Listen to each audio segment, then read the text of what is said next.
Malapit kayo, layo-layo nyo eh. Lalapit na yan. Dito na.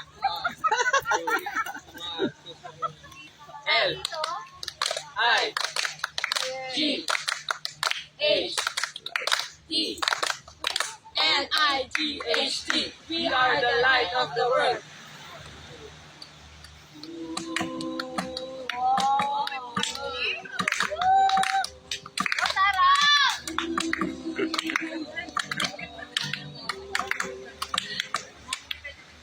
Light of the world, you step down into darkness.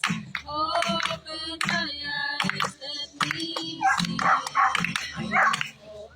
Beauty that made me shine, adore you.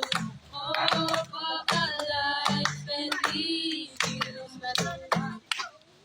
L I G H T L-I-G-H-T. We are the light of the world. Ang sinasabi dun is, you are the light of the world. So, yung verse na yun, ang buong chapter na yun is about sa asin at ilaw ng sanlibutan. So, kinuha lang ng ilaw.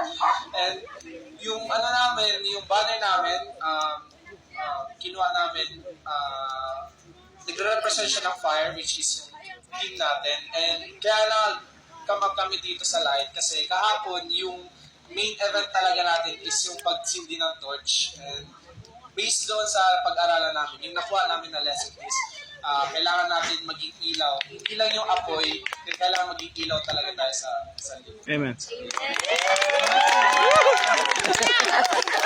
Grabe yung crowd